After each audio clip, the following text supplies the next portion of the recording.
We stand and fall by our definitions. So it's important that we have the definition right when we're seeking something.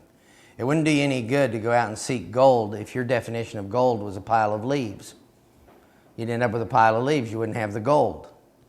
And so what is your definition of spirituality? What is a spiritual person? What is a spiritual woman? One of the places that I work in Nigeria that I've told you about is a real blessing to me. And this woman in 1940, at age 40, after a plague had killed everyone except one son, had decided to kill herself. She was illiterate, she lived in the ghettos, and she went to the only bridge on the side of town to jump off of it. As she's walking to the bridge, she hears a voice come out of the sky, Matthew 10. Well, she didn't know what Matthew 10 was, didn't know what Matthew 10 meant. But it was enough to keep her alive. She wanted to know what Matthew 10 was. So she went back and she started asking people, anyone heard of Matthew 10? Someone said, well, Matthew 10's in the Bible. Well, what's the Bible? Well, you'd have to find it from a Christian. Well, where are the Christians? So she went on a journey and she finally found these Christians and they read her Matthew 10 and she gave her life to Christ. That was in 1940. In 1996, at age 96, she died. She never did learn how to read. But when she died in 1996, she'd started over 500 churches. And there was over 550,000 members in the churches. Today, since I've been going there, since about 98, the churches are now up to 700. And there's over 800,000 members in those churches. And it was amazing that even though she never learned how to read, an interesting thing that she did is that she taught the people faith, humility, hope, and rest. And in those churches, they have big dances, and you do a huge dance, and they come in front, and they give you money, and they put the money in a basket. And they started out that way, and what she would have them do is take that little bit of money, and if you have enough money for 3 bricks or 5 bricks or 10, you would buy those. And they build huge cathedrals in the ghetto. And she said it may take you 30 or 40 or 50 years to build your church, but after you've built it, you won't just have a building, you'll have faith. Because you'll see God do that brick by brick just as He builds our life. Now, you hear a story like that and you look at that woman and you say, is that woman a spiritual woman? Well, generally what we look at is the end result of the work to see if someone's spiritual or not. But I don't know if that's the result of spiritual power or the result of soul power. Now, from knowing her grandson who took over the ministry, I really believe is the result of spiritual power. But you still can't tell if something is done in the power of self or if something is done in the power of the Spirit by looking at the end result. You have to go to the source. You would have to be with the woman to understand if she really was spiritual or not. You'd have to walk with them. And one of the problems that we have starting out in our lives, in our Christian life, is that people come to the church and they build a pyramid and they stand on the top of the pyramid and they hold the list of the things they do that make them a success, and they set up a contrast and who's the winner and who's the loser. Well, they're the winner and you're the loser. And because of what they're doing and because of their programs and because of their methods, which is one of the reasons there's 25,000 Christian books written on marriage. I don't know how many other Christian books are written on how to live the Christian life and how to imitate Christ. But they set up their little list here. They tell you what they would do, and you're not doing it, and so you could do it, and you could be a success like them.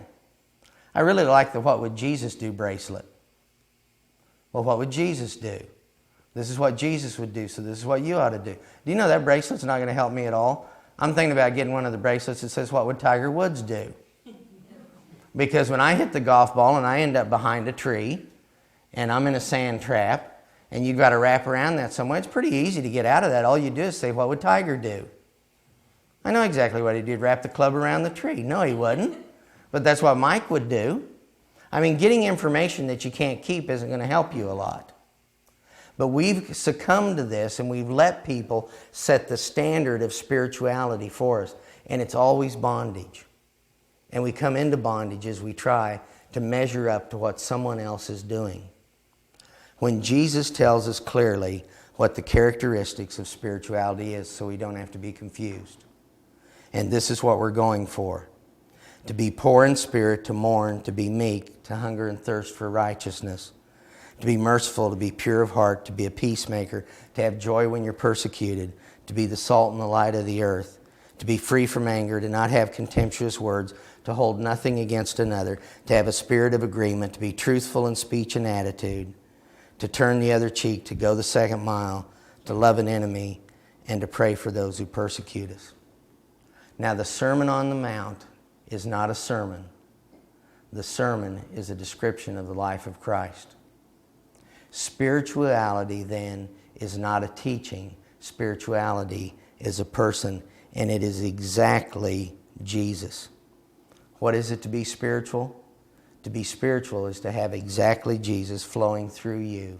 It's the life on the vine, the life of a branch. And it isn't acting like Jesus, but it's exactly Jesus living through you. Exactly Christ. And that's what we're shooting for, and that's what we're looking for. And again, that won't come through an education. It has to come through a revelation. One of the things that I was sharing is the last couple of years I had to get glasses. I didn't want to get glasses, but wives have a way of letting you have their way. And I didn't see the need for glasses because I had Betty doing all my reading for me. I just have her read the paper to me. I had her read the menu to me, the TV guide to me, wherever we went. Why take your glasses? I just have Betty do it. Well, she got tired of that, and I finally got some glasses. And the interesting thing about glasses is that I still, without my glasses, I can't see, and I can take them off right now, and I can't read my notes. But does this surprise you that if you go outside and in the full blaze of the midday sun, without your glasses, you can still read clearly? Why is that? Did my eyes get better when I went outside? Well, they didn't get any better. The reason that I can see clearly is why? There's more light. And with bad eyes, where there's more light, you can see better and you can see clearly. And there's never been a time in the history of man where there's more light than there is right now. And even people with bad eyes are seeing it. And in their spirit, there's a witness to it that Jesus is coming. And we know that He's coming. And there's a divine amen in us that He is coming. And here's a secret, that in this great day, God has decided to use the lesser man. In a lesser day, He uses great men, but in the greatest day, He's going to use the lesser person. And that's why I'm so excited about this ministry, because it's to the lesser man all over the world. That's who He's using. And He's been preparing these people in a hidden place, the lesser people, that of themselves they can do nothing, and they're beginning to see clearly that Christ can begin to live through them. I mean, a perfect example, and it was mentioned at break, of a lesser person was Corrie ten Boom. You look at Corrie ten Boom from the outside, and the woman needed to lose weight. She didn't have a boyfriend. She's working in a clock shop. That's a job that your son ought to be doing. And if you just look at her life, there's no hope there. She's the lesser person. And yet, in the great day when God wants to call someone in the concentration camps, who does He call? And so He's always looking for the lesser person, people that won't try to be like Jesus, but people that will allow exactly Jesus to flow through them. And that's only a lesser person. I was sharing last night that one of my friends who's a maintenance man was called upon to go to a Bible school and start it. And they invited him. He says, I've been a maintenance man 10 years. I'm not going to go run a Bible school. And I said, no, brother, please take the job. Because God can't do anything new in a person who's already trained. He just can't do it. And I said, those schools are dying and they need a change, so they need somebody who doesn't have a clue what they're doing. If they send a person there that's already done 5 Bible schools, how do you think this Bible school is going to be done? But if they send a maintenance man there who's sitting at his office with kids in front of him and a whole curriculum to design, and he's still staring at his pliers and his hammer, going, this is all new to me, what's he going to do? Who's he going to lean on? Who's he going to trust? He's going to have to go to Jesus and let Christ live through him, and God will do something new and creative through that person. Now, I want to take a minute in defining what I mean when I'm talking about letting Christ live through you. So that's more than words. That we have a definition for what that means. So I want to look at a little model of God and a little model of man.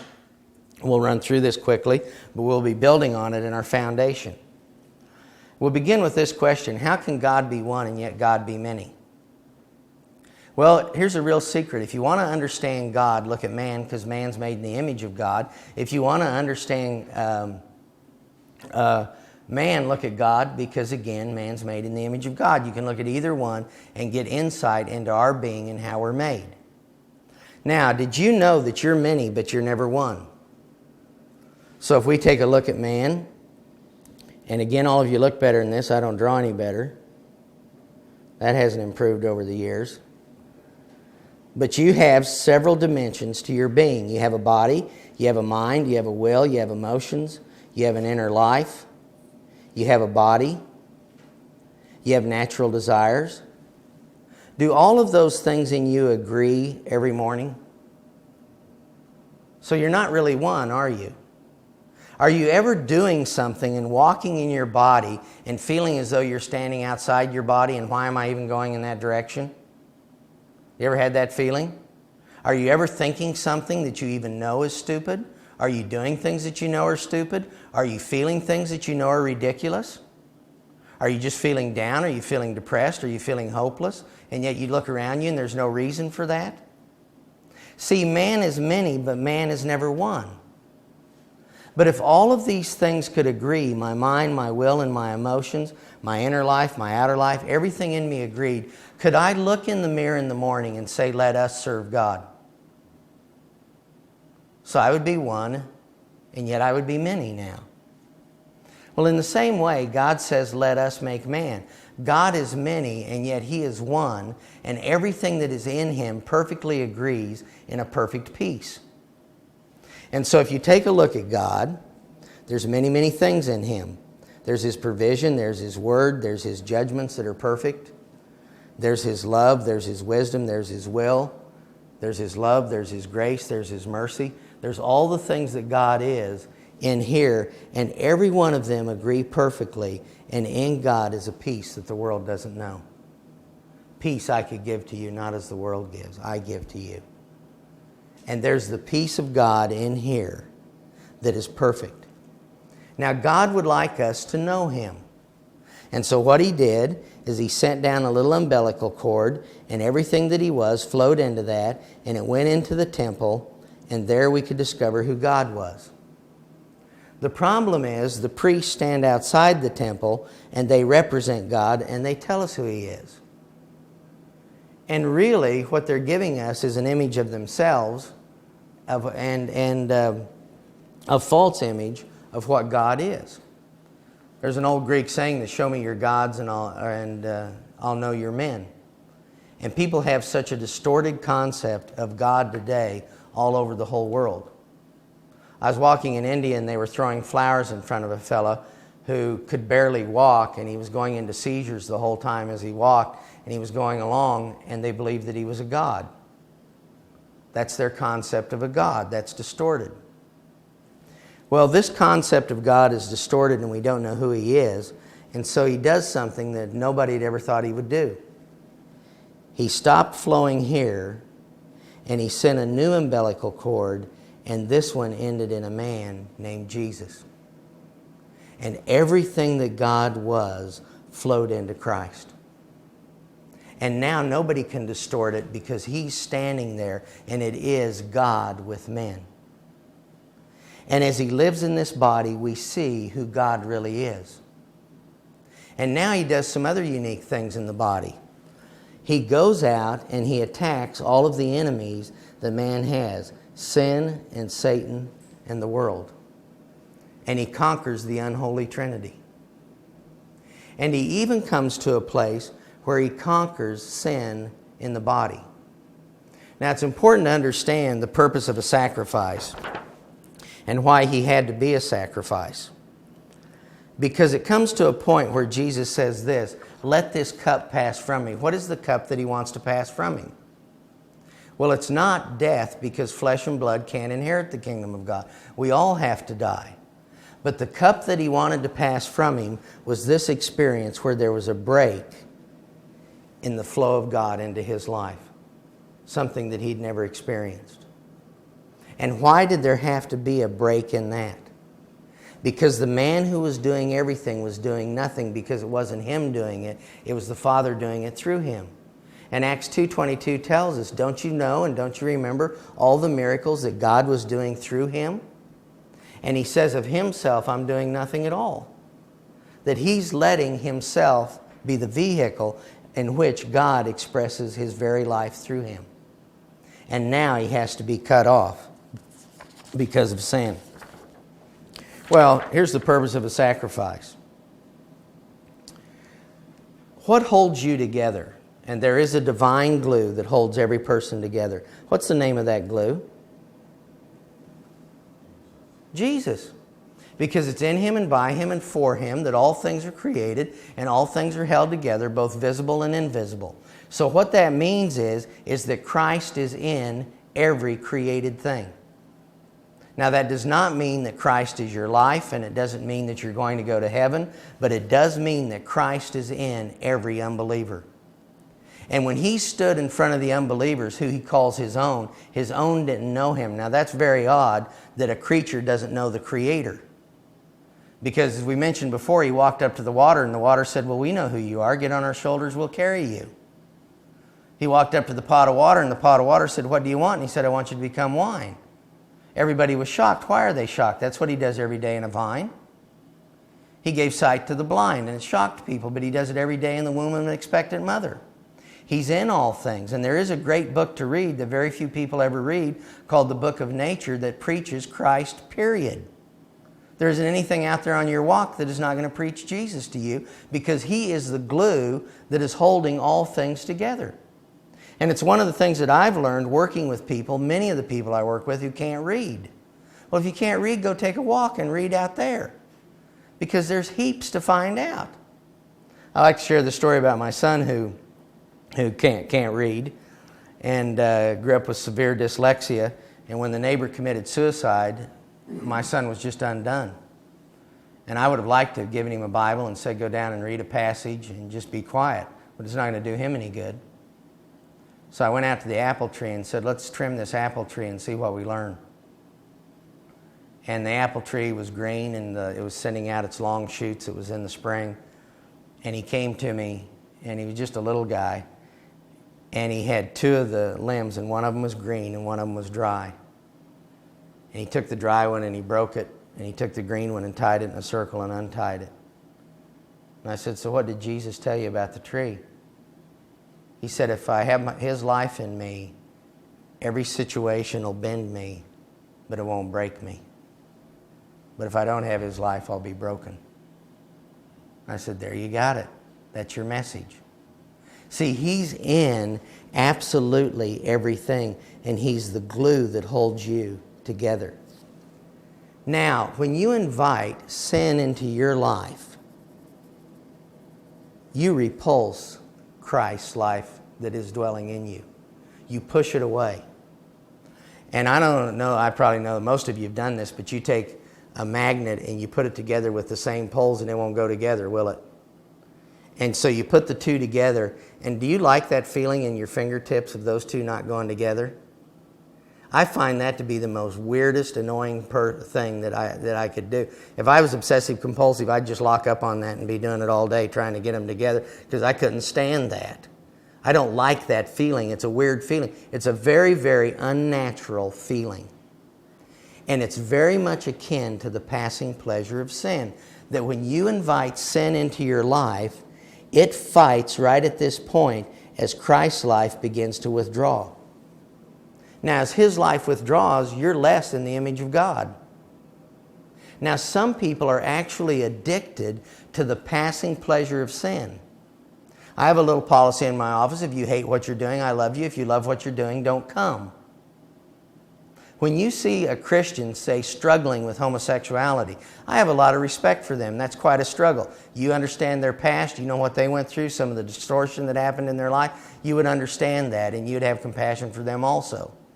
But when I see someone who's given themselves totally over to it, And they've just kept inviting it in and inviting it in. Soon you'll see a person where there's no distinction between them and their sin. They have become that sin. And they're really not human anymore. There's nothing of the image of God in that. You take someone like Hitler or Stalin and how much they invite into their lives to the point that they're no longer even human. And so as this takes place and some get addicted to it, they keep inviting the sin, and they become less and less in the image of God. So God does something that's really nice. He takes the sin out of the person and He puts it on a little innocent animal.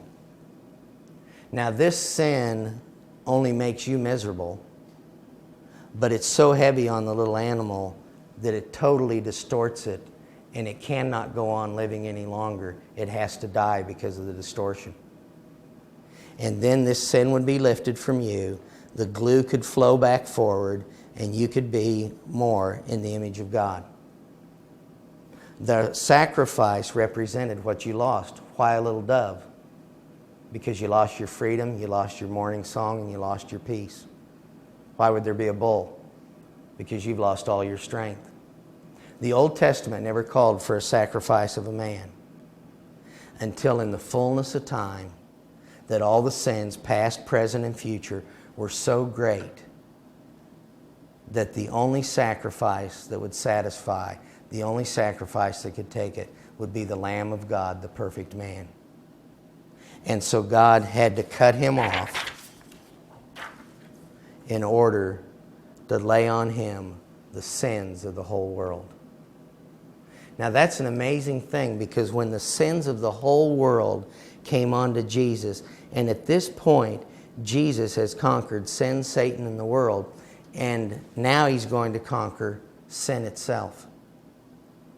And He'd already been doing a battle with it in the garden, and it was an intense battle.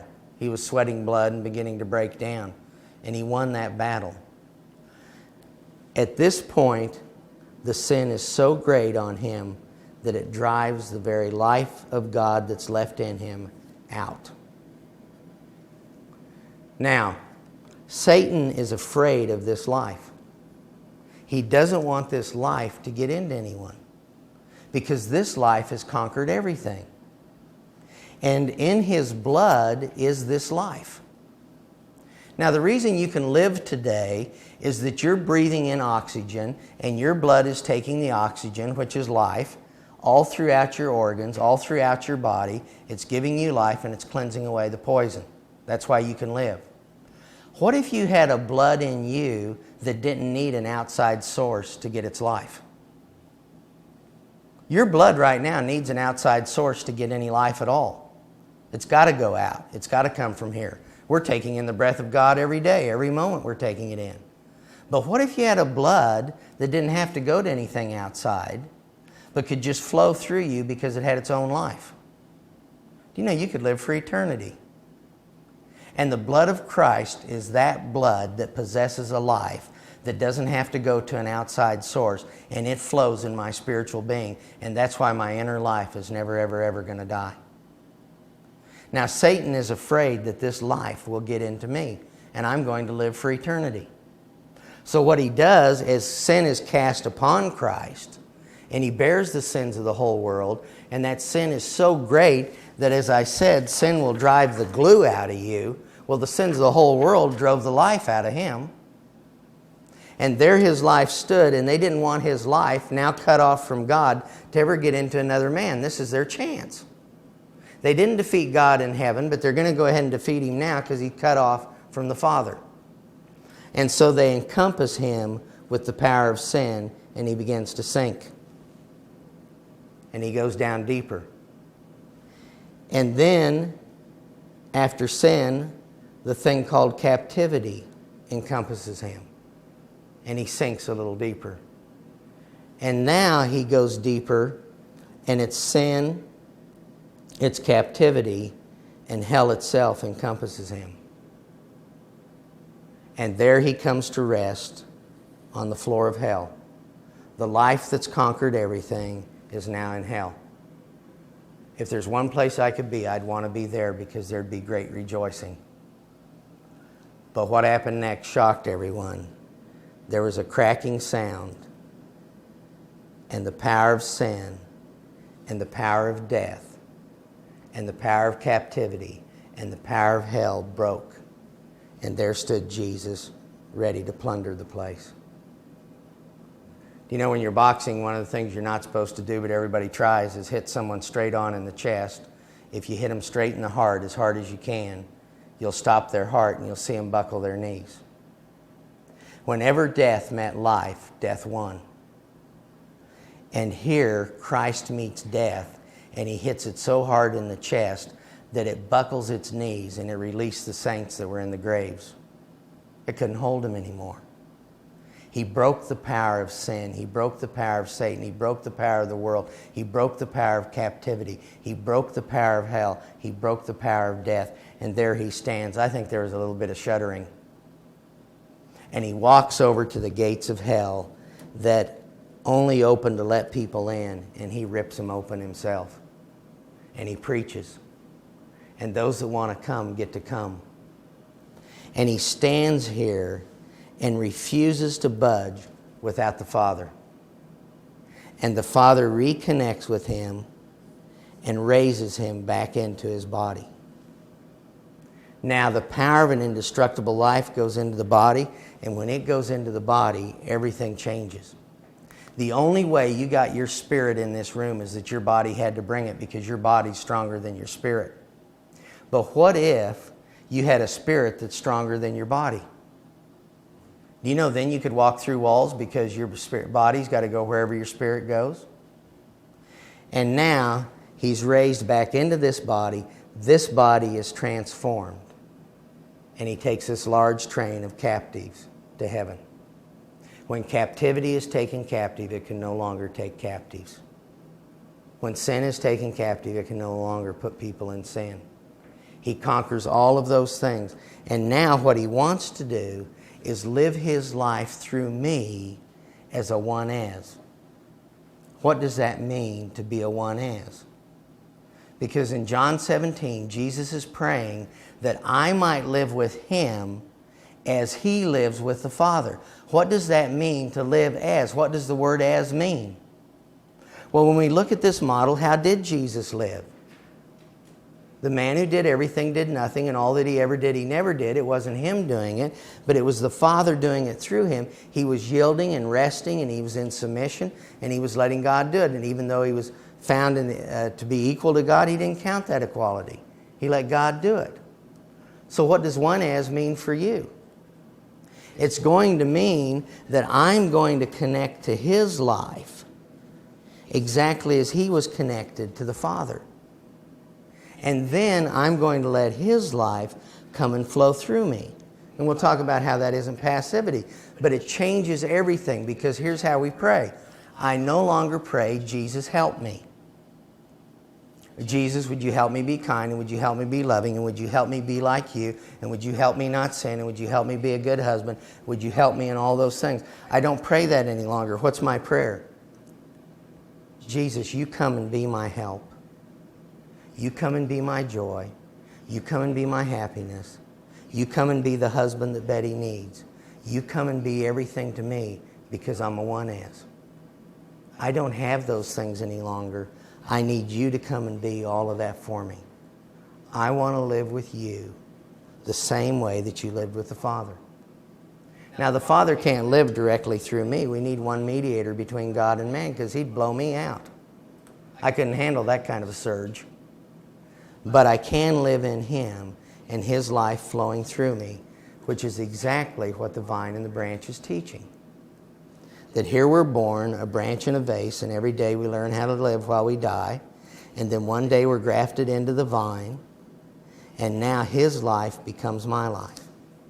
His holiness, his love, his hope, his endurance, his steadfastness, his purity, his holiness, sacrifice, his blood, everything is now mine. And I don't even pray this way anymore. Jesus, come and be my life.